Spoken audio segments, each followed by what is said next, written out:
In 1998, the World Wrestling Federation enlisted 16 wrestlers in a radical experiment, an unscripted, legitimate prize fighting tournament. Let them fight for real, man. Put on gloves, let them go out there. Let's legitimately see who the toughest guy is. The Brawl for All was probably the worst idea in the professional wrestling business. Wrestlers risked their bodies and their careers for a chance in the spotlight. For some, it would all come crashing down in the Brawl for All. A lot of people did get hurt. I was f***ed up. It was looking kind of sad. The guys were gassing, blowing up, and the crowd wasn't really getting with it. They got hurt, they got embarrassed, and they got their career shortened. It was a train wreck. Come on, watch it. Just watch. You'll see.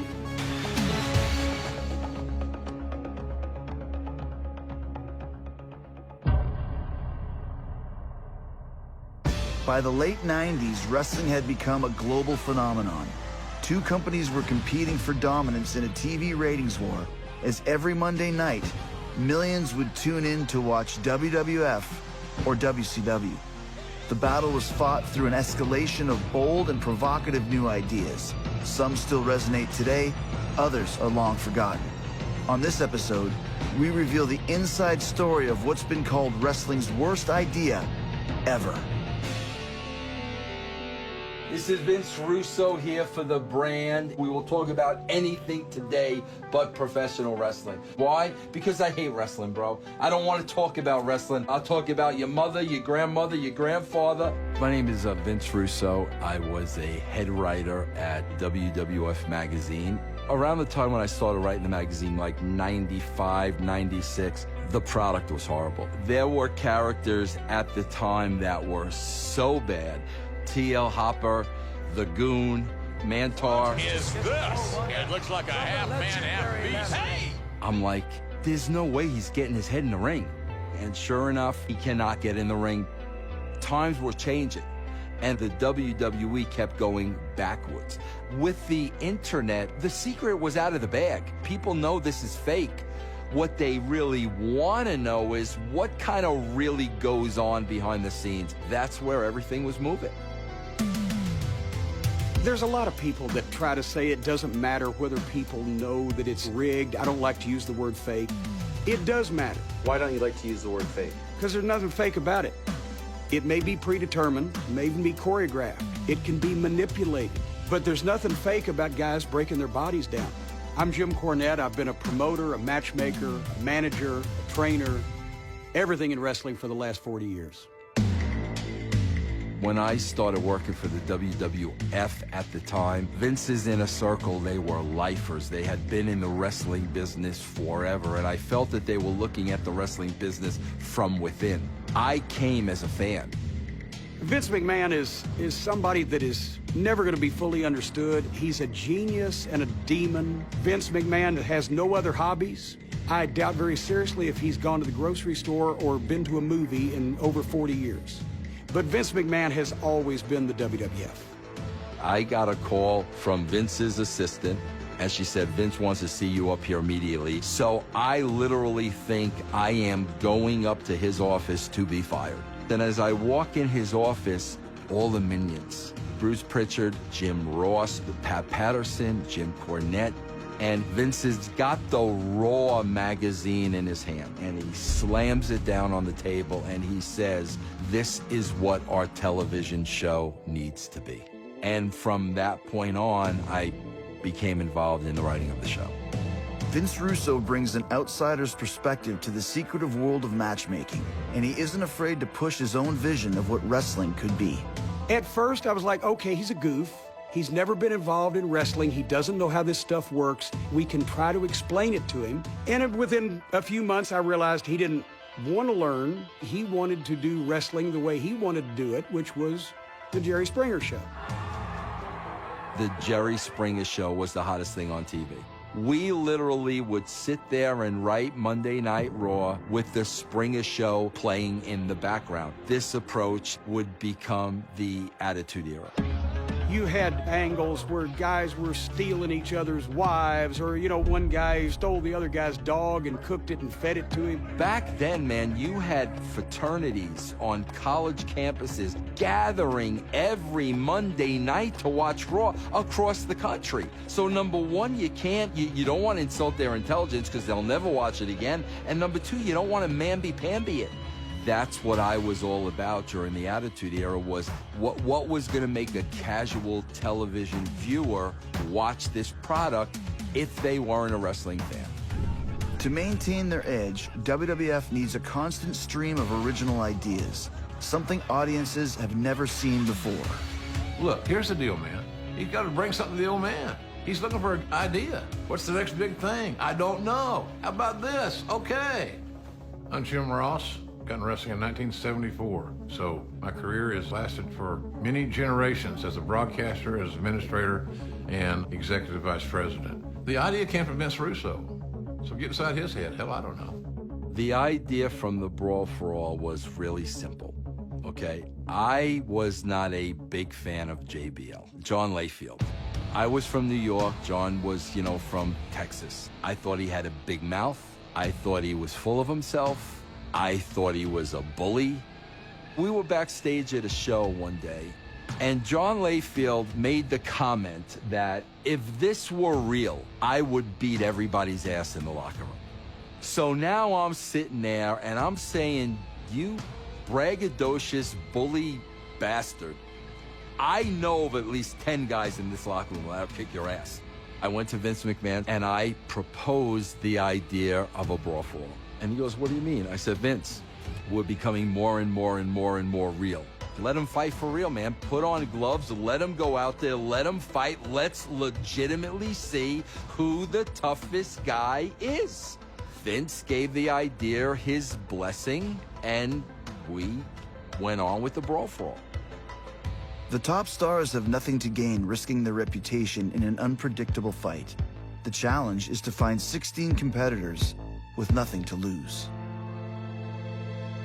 I got stabbed with the wine bottle. It was at a bar fight, and they broke a bottle and stuck it in. When they stuck it in, they went in and up, punctured a lung collapse, shredded the diaphragm, and lacerated the liver.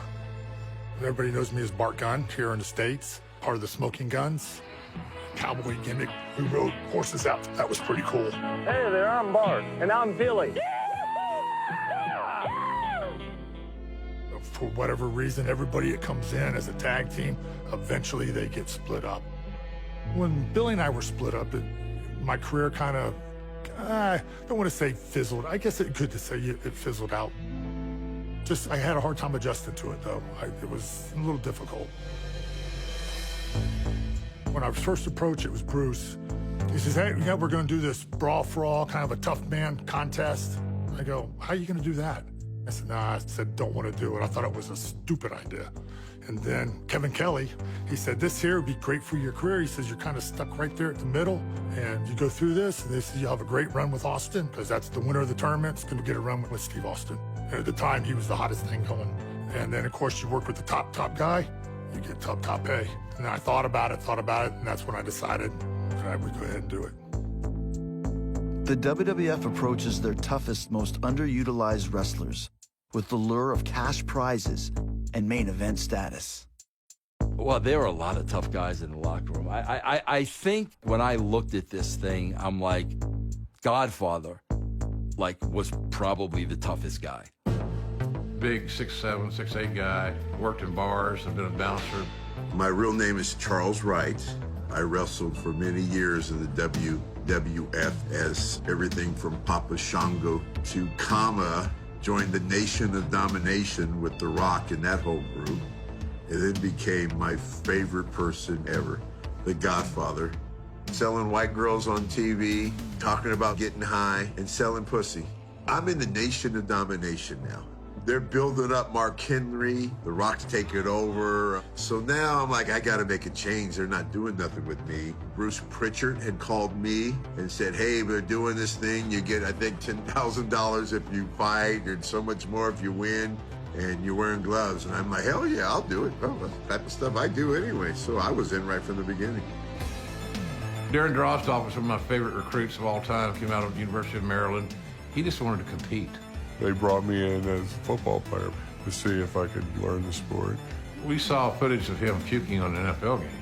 I threw up all the time. If I was throwing up at that time, if I can grab a hold of you, you'd get one in the face. I brought him to the WWE offices and to have a meeting with Vince McMahon. Vince loves that kind of humor. If you're a writer and you can come up with a skit that involves puking, taking a dump, peeing, he'll probably buy it. He's gonna puke! He's gonna puke! He's gonna puke! Whatever it takes, the way I thought, we'll do it this way, I'll come in as puke, right? It got my foot in the door or whatever, and, I just went from there. Russo's idea is gaining traction, but not everyone in the WWF is convinced it'll work. I first heard about the Brawl for All, I believe, at one of the TV tapings when they were mentioning it was going to be starting in the next few weeks. And as I grasped what they were talking about, I got more and more concerned about it. You don't know it's not going to work until you try it. I didn't kill the idea in my mind's eye when I first heard it. There was no precedent for it. And you're taking guys out of their element and put them into their imaginary element of what they pretend they know, and that's bar fighting. When some of them have never been in a bar fight. Now the wrestlers are living out their fantasies. And the result is chaos.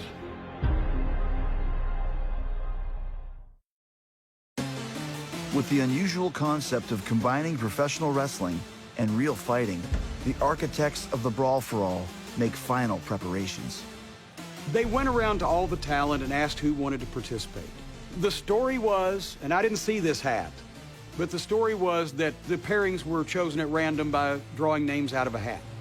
What we did, and we did it in my office, had Savio Vega. We had a brown paper bag. I wrote everyone's name down on a piece of paper, threw it in the bag, and Savio drew the names. And the first name drawn was the first name on the bracket, and so on and so forth. So that's how the brackets were made. As the brackets are set, these 16 men become the official competitors in wrestling's first ever legitimate prize fighting tournament. You knew Steve Blackman was like the real deal. Then you had a guy like Mark Merrow, who was a legitimate Gold Gloves champion.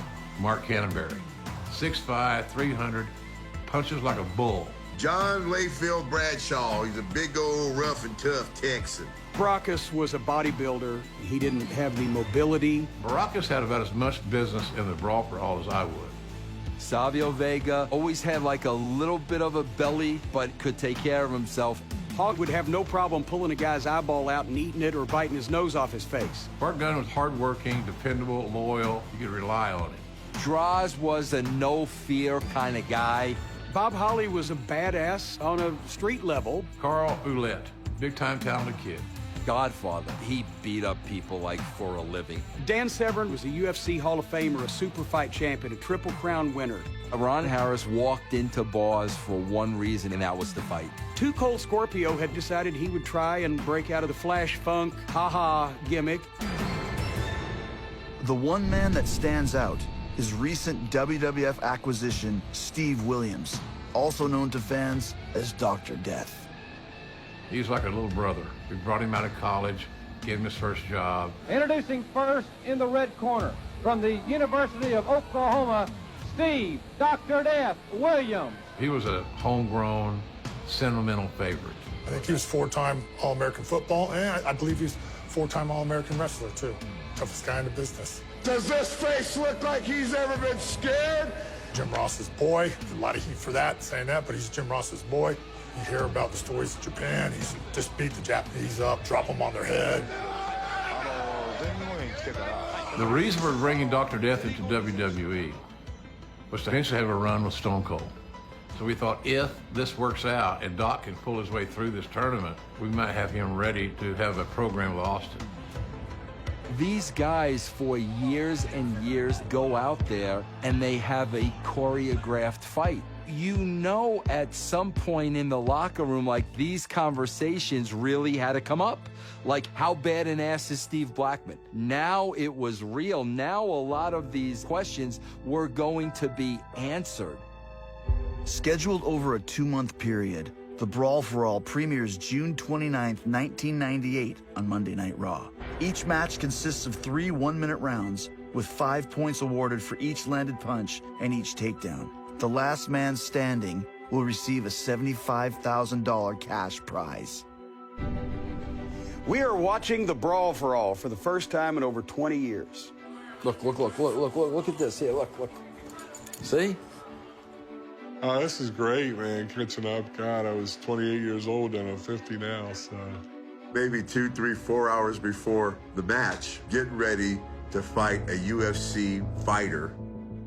Well, me, I was outside with some of the girls smoking cannabis. And that just goes to show you, one, that I was always smoking cannabis. That's not the big deal. Is I had no fear. Anybody who knows anything can tell right off the bat these guys do not know how to box, and it's just sloppy. You've gotten away from all your moves and all your setups. It has nothing to do with wrestling. Jim Ross had to try to explain to the fans why these guys may be great wrestlers, but they look like two drunks in a bar right now. It's not just the fans who are frustrated. The chaos of the fights makes them difficult for anyone to follow. I was so confused when everybody got signed up and the rules kept evolving and takedown's legal. I don't know if that's a takedown or a knockdown or... Well, is that a takedown? That should be a takedown right there. You think? You've got a referee that's never refereed boxing or a competitive fight. You've got judges that have never judged any type of competitive fight. When you've got stupidity on this grand biblical scale, anything is possible. I mean, again, I got to be honest with you. As a pure television viewer, I'm totally entertained by this. Dan Severn narrowly defeats the Godfather in the first round, but senses his reputation as a decorated fighter is at risk if he continues on. He decides to drop out of the tournament altogether, which sends the Godfather into round 2. Nobody knew what was going on. And that's when guys started saying, let's just punch each other. Make it exciting. Just throw punches. Somebody gets knocked out, they get knocked out. At the time, I was wrestling with Bob Holly. We were a tag team. We were actually the Midnight Express. But my first bout and his, they put us against each other. You know, I just thought that was really a shitty way of doing it. So yeah, we drew them all out of the hat. It's just the way it came out. No, I'm not buying that one. As the reality of the situation takes hold, brotherhood and professional relationships are put aside. My friend, my partner, we're gonna go out and whack each other. Started kind of weird, because we traveled together, shared the rooms. You know, we always ate together, go train together. So, well, I gotta hit him or he's gonna hit me. Oh, that leather smacking. I didn't go easy on him. I wanted to win. Here's your winner, Vote Nation Sports. Do you recall what it was like afterwards? Yeah, because, well, actually, we had to get in the car because we stayed in the same room that night. It was a little quiet, a little awkward. I think we might even had a match or something the next day together, you know, as a tag team. Vince McMahon can't keep his finger out anything, so even something that's supposed to be a legitimate shoot, he probably said to himself, as long as they're really fighting, we can play with the matchmaking all we want. People have talked about, they've had the Dr. Death theory that this was skewed to Dr. Death, putting him in there with a one-eyed guy. No, it wasn't. Carl Ouellette had sight in one eye. Should have been a Brawl for All? Hell no. What are we thinking? He's blind in one eye. I don't remember who the first injury was the first of several. One after the other. I tore my bicep and I mean, torn quads and torn ACLs. It was like it was jinxed. Vince could have pulled the plug on this anytime he wanted to, but he chose not to. It didn't take but 1 week of TV to convince me that this thing had shit the bed. I dreaded having another night of Brawl for All matches because you never knew who's going to get hurt tonight, because it seems to be inevitable, and enough is enough. The Brawl for All tournament is already on the rocks, but through the chaos, an unlikely hero is set to emerge.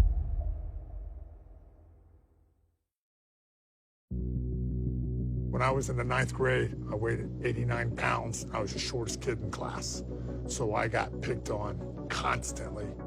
They slap you in the head, they push you, they trip you, knock your books out of your hands.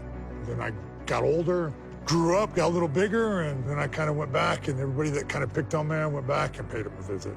Let them know what it was like. After an awkward victory over his tag team partner in the first round of the Brawl for All, Bart Gunn awaits his next opponent.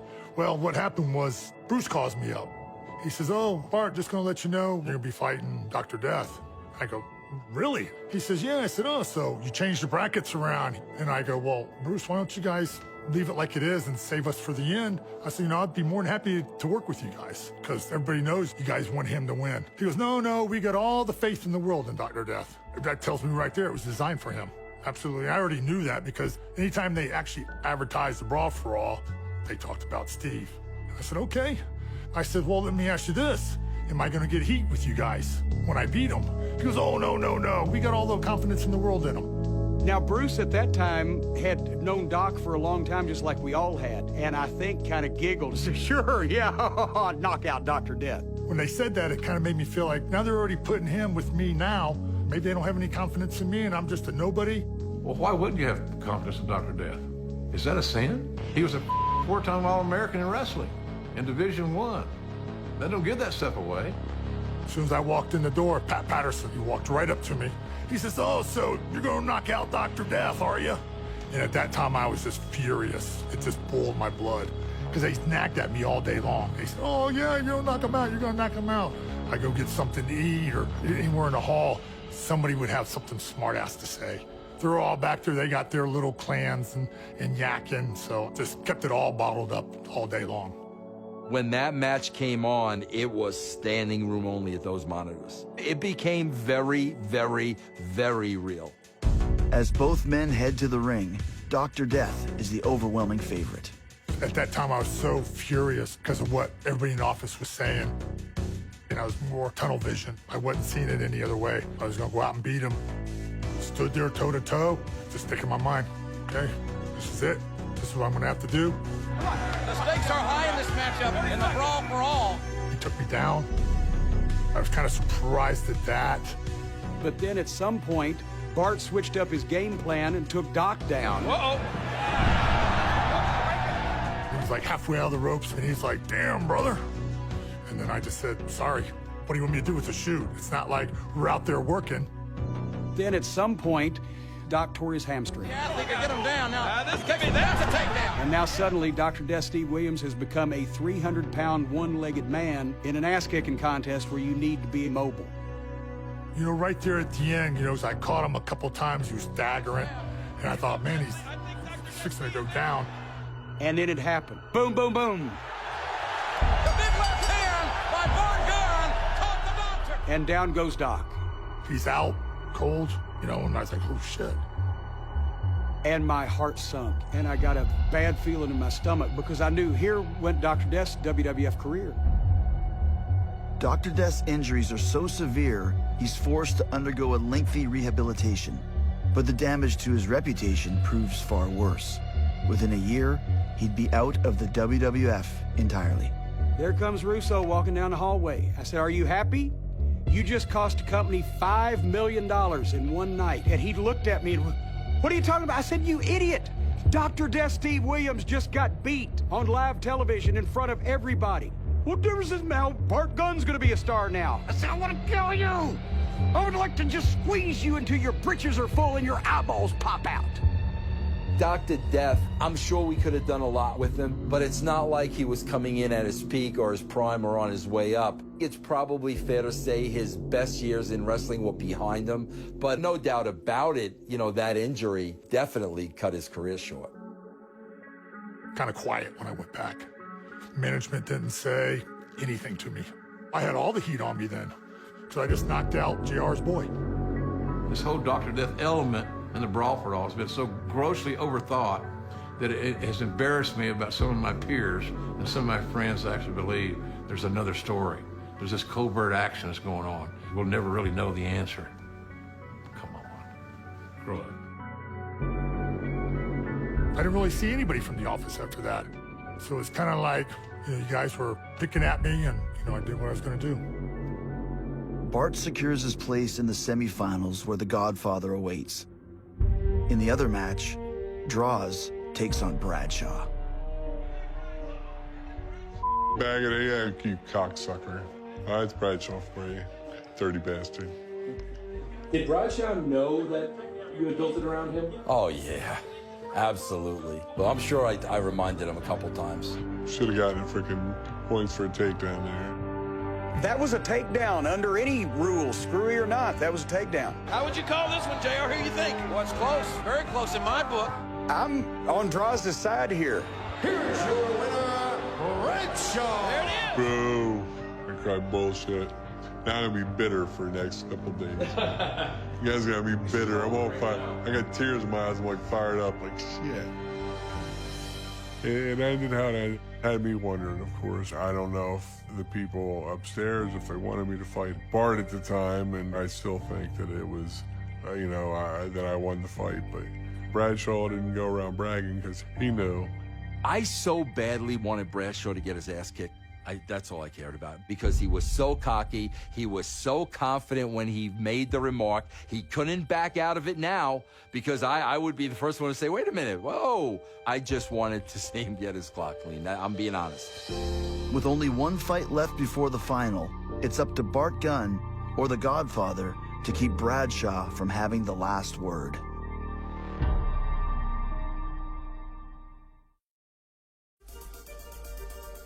Working at this club right here in the 90s, and I was the manager from 5 o'clock in the morning till 1 in the afternoon, and I hated pimps.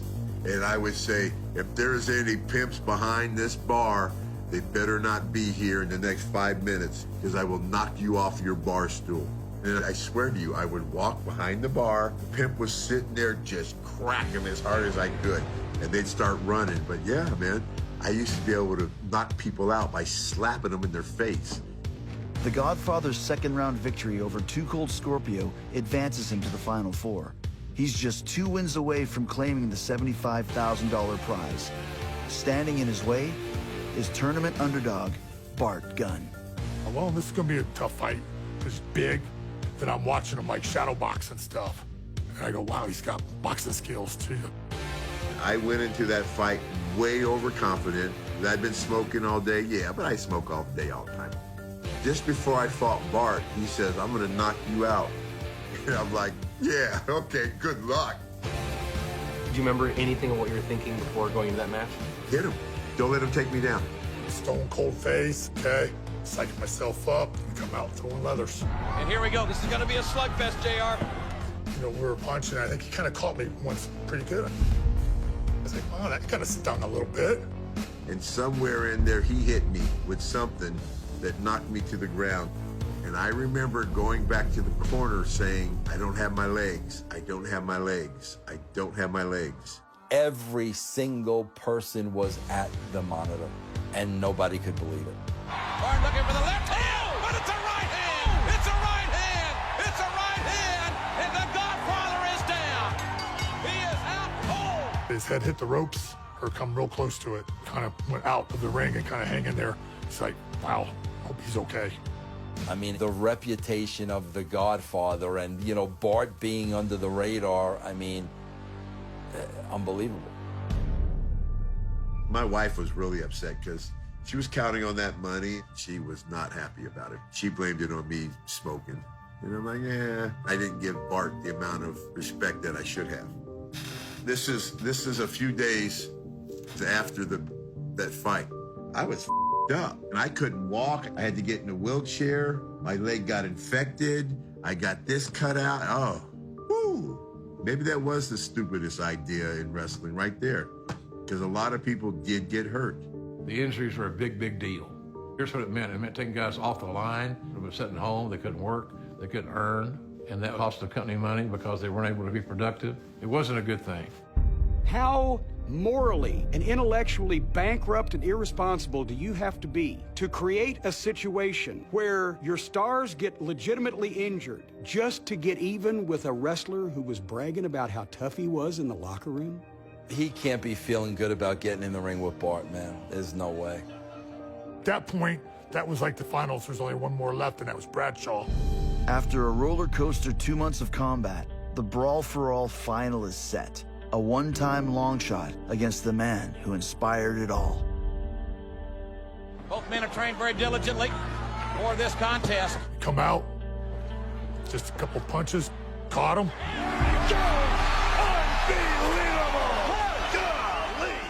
It's like, wow, it's over. And he got back up. I was like, whew. Okay, let's go. Well, this may not last much longer. Oh, there it is. Oh, my God. Whoa. Bart Gunn, there's your winner. Take a look at a guy that has just made a name for himself in this business. Oh, my good night. Man, he even had the jittery legs. Did you see the jumpy legs? It just the smelling salt ain't doing nothing to him.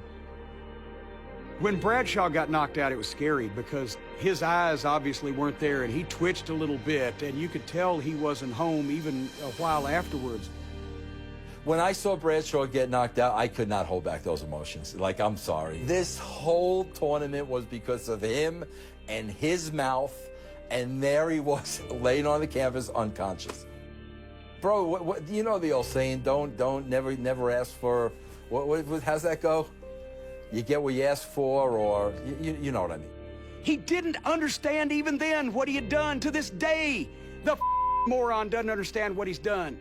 I believe he sabotaged the talent, the integrity of the business, got people legitimately hurt, and killed a future superstar, and doesn't realize he did anything wrong. There in a nutshell, you have the skid mark on the underwear of life that is Vince Russo. I'm 57 years old. Jim Cornette is my age. When is this ever going to stop? Cornette believed in the steak of the business. Russo more of the sizzle of the business. And therein they have a tremendous controversy and conflict. They'll never be on the same page in my lifetime. Jim Cornette leaves a message on my answering machine, threatening to kill me, threatening to kill my entire family. I said, I'd just like to tell you, you no good piece of shit, you what a piece of shit you are, and how you narrowly escaped getting put in a f***ing hospital by me with a goddamn baseball bat for all you've done to me and my friends and the careers you've ruined and the shitty wrestling that you produced. And I just wanted to make sure that you knew that from my own lips. And I'm just like, bro, this is wrestling. Like, are you serious? Like, you're gonna kill me over professional wrestling? Why is he doing this to me? Just over wrestling? Just over wrestling? That's what it's always been, because I can't believe that he would do this to me just over wrestling. When wrestling has been the most important thing in my life. With a disastrous Brawl for All finally over, Bart Gunn has proven to be the toughest guy in the locker room, and he was ready to jumpstart his career. But he was in for a brutal awakening.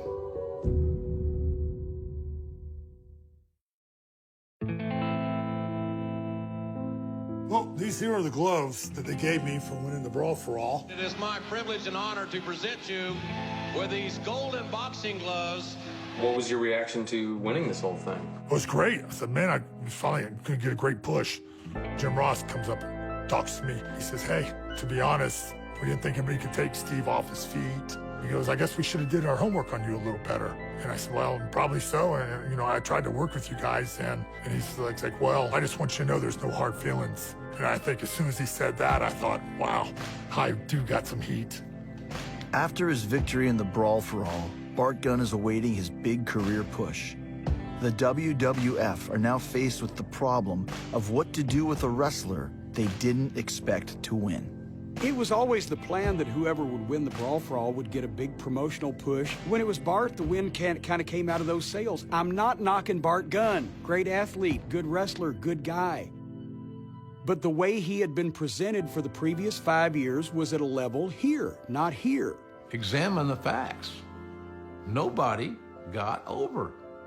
Not one son of a bitch that fought in that Brawl for All got over. End of story. They send me home. Now they don't know what to do with me. Vince Russo called me up and he said, Boris, we don't really know what type of a storyline gimmick to put you in. And I kind of sat home for a long time, not doing anything. The longer I sat at home, the more frustrating it was. They let him twist in the wind for a little while, and then, of course, Vince McMahon got the idea because it's a gimmick. Butterbean! Let's let him fight Butterbean at WrestleMania. Well, my understanding is when Bart knocked out Dr. Death, Vince got pissed. So they called me in for his punishment. Butterbean's an overachiever. You know, he's got that bald head, and he's very white. He looks like some sort of appliance. But boy, does he hit. Oh, my God. Eric Esch, aka Butterbean, is a 300-pound professional prize fighter with more than 50 wins under his belt. What he lacks in technique, he more than makes up for with raw hitting power.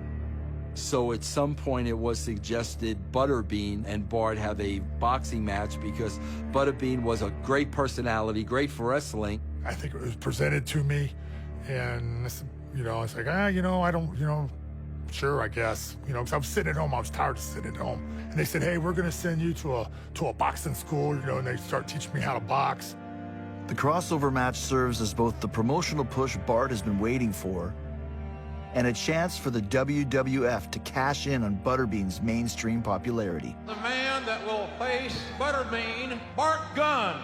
Well, JR, I'm not training just to beat him. I'm training to knock him out. Me, Butterbean, and Gilbert. We were chilling. I think me and Gil were smoking. Butterbean wasn't smoking, and we were talking about it. Butterbean, he told me, he said this, I've already told Vince. He goes, you guys are tough guys, I give you that, okay? But you're not professional fighters. I will beat that kid in seconds. It's two different sports. He has no chance against me. Vince kind of smiled at me when I went to the ring. He knew that it was over for Bart. He knew that I was going to knock him out, and he wanted me to knock him out. Walking into WrestleMania was kind of like no experience I've ever had up to that point. This place was huge. On March 28th, 1999, the WWF resurrects the Brawl for All concept on their largest stage, WrestleMania 15. A talented amateur can't stand up next to a professional in any field. So there was no reason to believe that even though Bart was a great-looking athlete and Butterbean was a big, fat, round baked potato with arms and legs, Butterbean was a trained and experienced professional boxer. I didn't feel the same as I felt with the other fights because I'm different now. I'm a boxer now, and I got this other persona. Here we go, round one, Brawl for All. Butterbean and Bart Gunn. I remember being in the crowd. Something was off. This wasn't the guy that I saw knock out The Godfather and the guy that I saw knock out Bradshaw. This wasn't one of those fights. Now I'm out there as a green boxer trying to, okay, hold my hands like this, hold my feet like this. When Bart tried to box, I said, this is it. I got him now, so I just went in charge and just give him a couple good shots, put him to the mat. And then when I went to the corner, I'm like, man, I hope he don't get up because it's going to be bad if he does because he's wobbling. When Vinny let the fight go on, I'm going, oh, Vinny, you don't need to do that. He's out of it. So I just give him one last good right hand. His head actually turned around backwards.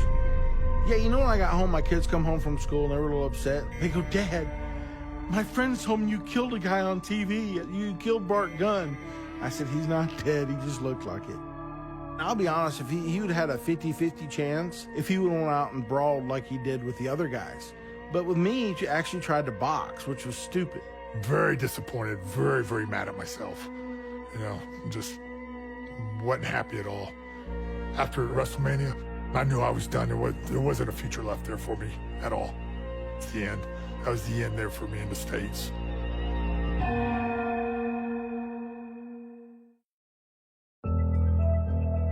Wow. A lot of old stuff here. You said you hadn't watched the Butterbean fight. Can you talk about why that was the case? I don't know if I want that on air, but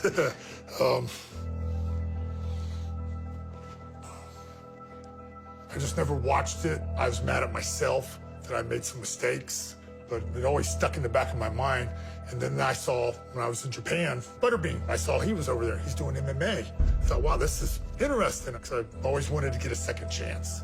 And then I said, I want to do MMA.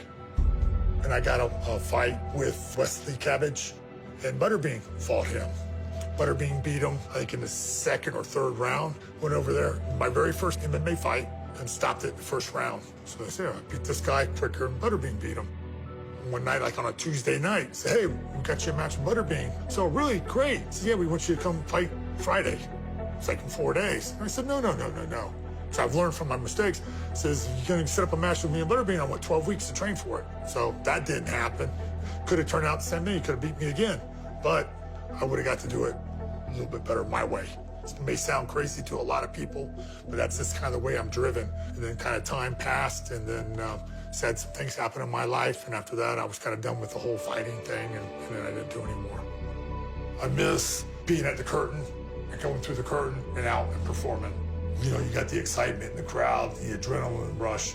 Me going to work every day, there's not an adrenaline rush there anymore. But I enjoy sleeping in my bed every night, you know, sitting having my dinner at the house. You get tired of eating out, you know, all your meals, you know, 7 days a week. So. Droz' career in the WWF would continue for another year until a tragic accident changed his life forever. Do you mind if I ask you a few questions about your injury? No problem, man. Okay. Prior to it happening, what was your plans for the wrestling business? You know, I really had no clue. And the funny part is I was actually going to win that match. You know, I didn't get a lot of wins. Droz was wrestling D'Lo Brown one night, and D'Lo was very smooth, accomplished wrestler. We were just going to do a powerbomb. And he had powerbombed me before. When he picked me up, I don't know if I slipped or what. I have these memories are seared in my brain perfectly, which stinks. Pulled him up, and we didn't go, and we just fell forward. But I remember going back down, I'm like, this isn't right, and I couldn't get my hands down really. And I just remember hearing crack, crack. And I just went, oh, I just broke my neck. I said, stop messing with me, you okay? I can't move. One of the cardinal rules is you're supposed to leave the ring the same way you went into it. And I remember crying next to him, telling him I was sorry, I'm sorry, I'm sorry, it should never happen. And Cross is going, it's okay, dog, it's okay, it's okay, it's okay. Nothing we could have done would have changed, you know, it just happens. So, but he's a good guy, man. I still wish, you know, I wish him the best last time I saw him. Neither of us, we've talked about it, we don't know what happened. Neither of us blame the other. It's one of those unfortunate accidents that happen. Bottom line is I'm here, and still alive, and still kicking. Well, not kicking really, but can't kick, but yeah, I still get to go out and I hunt. You know, I do all the things that I could do. It's just, you know, you learn to do things differently. Droz still paralyzed this day. It's been more than 20 years. Things happen, you know, in this business, and it's not ballet. And that's why it especially angers me when people diminish it. One move. He's been in a wheelchair for the rest of his life. So don't tell me that wrestling is a bunch of bullshit. Just some of the ways that people that have gotten into it treat it is bullshit.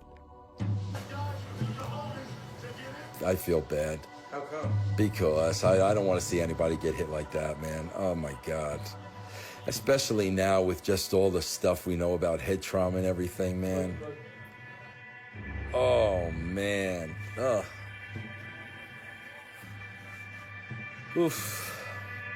I really should have been thinking, man, these guys are out of their element with what we know about concussions today. Just knowing all that today, which we didn't know back then, no way would I ever propose it again. I think the Brawl for All should be remembered for what it was, a cluster. It sucked. There's no reason to embrace it. It was simply a bad idea that featured a lot of guys looking to get a rub in a new event. That's what it was developed to do. Create some new stars, new rubs, new opportunities, and just didn't do it. The Brawl for All remains the only prize-fighting tournament to be put on by the WWE. What could have been a career-defining moment for its champion instead became a stark reminder of how wrestling's winners are always chosen in the boardroom. Bruce has said that the Brawl for All is the, quote, absolute worst idea in the history of the business. I agree with that, but they're the ones that put it on. So, explain that one. I think they should learn from their mistakes and probably should never do it again. Should just kind of let it disappear.